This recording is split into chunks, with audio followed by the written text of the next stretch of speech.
My name is Derek Story. I live here in Normal with my wife and our 5 children. We have a 14-year-old, 2 12-year-olds, an 11-year-old, and a 10-year-old.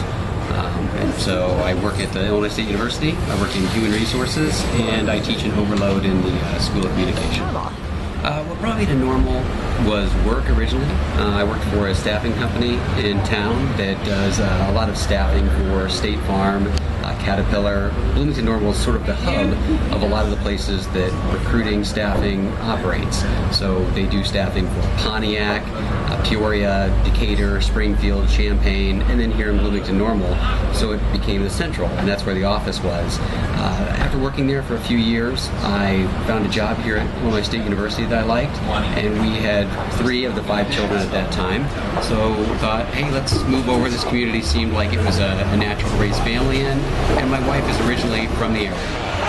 Gosh, my happiest moment, I'd get shot if I didn't say the birth of my child, but of course I had 5. You too. So I have 4 birth experiences to go through. I think outside of birth of child and outside of marriage, I think that really my happiest moments come with travel. Bloomington Normal is nice to live in, but it's always nice to kind of leave here and get a refresher. And so we've been to Jamaica and Cancun, and we go annually to Gulf Shores, Alabama. So those happiest moments really come with those refreshing moments. I'll go to the resume and think, gosh, what's my greatest accomplishment work-wise? When I worked at the radio station in Peoria, we raised over $15,000 for St. Jude in one sort of fundraiser activity, concert, parade, and it was putting that all together as a promotions coordinator.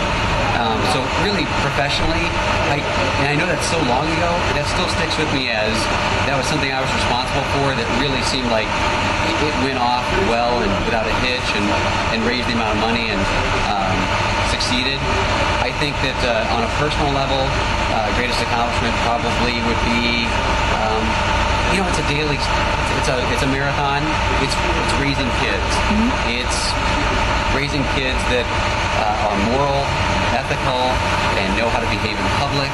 And those really strike me as, gosh, those are big accomplishments because they're just, every child is different, and it feels fulfilling when I go somewhere with the kids and we're at a restaurant and there's no fit throwing, or they say please, thank you to the wait staff. That's so important. And when I go to school to their conferences and the teachers say things like, this child X is so well prepared in class and is always a pleasure because they reach out and help to include other kids that aren't normally included. Those are just those moments that just fill you up. It's a part of me every day. Even at work, when we're introducing each other in meetings, it tends to be people ask for something personal about you, and it really becomes that defining characteristic. Specifically with 5 children, I think it's unique enough in our today's culture where people think and introduce me with, this is Derek, he has 5 kids. I think before I was a father, I didn't necessarily seek out to have a large family. So early on in my career, I thought, will I live in the city and in an apartment in a 1-bedroom or in some sort of loft? And what will that look like? Will I wear a suit every day, ride the L? Those are the thoughts. And so it really does change my outlook on life. I wasn't much of an environmentalist before. I wasn't concerned about recycling. I wasn't concerned about grade school curriculum, where tax dollars go, being a citizen in our community. And I think now that I've got somewhat of a legacy, or I've got those children that have to grow up and navigate this world, I'm a lot more concerned about what goes on in our community and how that impacts the future generations. I didn't know. I thought that, gosh, you go back a long way. I thought, will I be a pilot? Will I be an architect? Will I be in ad services or some sort of advertising creative field? I I worked in radio for a long time, and I thought, gosh, this announcer gig or this radio show host or some sort of host is a cool gig. A writer was a possible early career. Those were all thoughts. I worked in radio for a little bit, and it was a lot of fun. It's a ton of fun, specifically in your early 20s. But I saw that I wasn't sure after working in it that it was definitely the career, and so things change. Yeah. But that's what I thought I was going to be when I grew up. One of those things, or something similar. That's a tough question as well. So I do not have my doctorate, but I do love teaching the overloads in the School of Comm. So I could either see myself sort of switching paths and going for that doctorate and becoming a researcher and a professional educator, someone like an associate professor or tenured faculty, or I could see myself continuing down the human resources path and either staying with systems and technology that has something to do with human resources, or with recruiting, staffing. I'm comfortable, and I don't see necessarily anything wrong with being comfortable and thinking going forward that way, and not completely doing a career change. But I don't rule it out either. But the best words of wisdom came from an aunt and uncle that have 6 children, and they said that first year is all about survival, and it really is.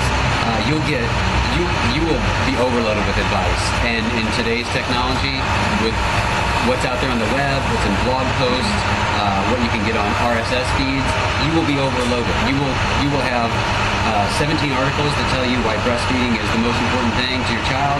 You will have 17 articles that tell you that breastfeeding is not the most important thing to your child and not even necessary. So you'll be overloaded with information. I think that my best advice, and I used to almost want to kick people who would say this, was, don't take this time for granted and enjoy every minute. And as you're dragging kids through the shopping market, they're screaming, and someone stops you and says, "Oh, enjoy this time, honey." You think, really? Really enjoy this time? But it is true, because there's things that now, having teenagers, I miss some of those 4-year-old fit throwing. 4-year-old fit throwing? Bring that back. My biggest struggle is probably that I have one son, and that we do not necessarily have a good shared vocabulary. We don't have, struggling even to describe it. So I struggle because he has been diagnosed with some developmental issues, and it is a struggle to try to get him to reach his potential. And I see that potential daily, and I know he has glimpses of that potential as well. And it is just, the word struggle comes to mind when I think of it. We don't see eye to eye. We have communication difficulties. We sometimes joke, and sometimes we fight. And it's sad when you feel like sometimes you're fighting or you're arguing more than you're having successes. And so I don't have a scale for that. But if I had to even come up with a borderline scale, I would say that hello. I would say School of Communication faculty. I know, that is the... I would say that that's probably a struggle right now is that I don't feel as in control of that situation, and I don't necessarily know that I'm guiding or steering it correctly. So when going back to your parenting advice, I try not to give advice, because since I struggle in that area, I think, am I the right person to give advice? Just because I have 5 children doesn't mean I'm successfully parenting 5 children. I may be unsuccessfully parenting 5 children. Gosh, don't come to me for advice. I may give you the exact opposite of what you need. So it's probably the biggest struggle. I'm obviously not good at articulating that, but that seems to seek a lot of guidance. We seek guidance from counselors, from physicians, from pediatricians, from peers, from people of faith. We try to compile all that information, and at the end of the day, Kara and I, my wife, try to make sure we're on the same page with the approach we're taking, and we try to compile all the information how to work for our family. Because you can out a whole framework for how this should work and think, well, here's everything that we know that we should be trying, but here's the variables that factor into that. Gosh, how do the 4 girls feel if we take and devote all of our attention to this situation? Well, they'll feel left out, so we can't do something where our 4 girls will feel left out. It will affect their esteem. So, how do we navigate it? We sort of do weekly health checks with each other, my wife and I. How did this week go with this situation? And is it still a struggle? Is it much of a struggle? And funny enough, we come here every Saturday. We try to. And we run in the morning. And I come down and park near campus. And we don't live too far away from here, about 2 miles. And so I run home. And then we run together down the Constitution Trail to here and get a coffee and a treat.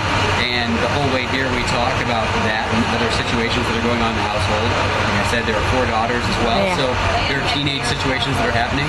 And then talk about what's going on in our lives and have a coffee and a treat and decide that we're going to try to be better next week.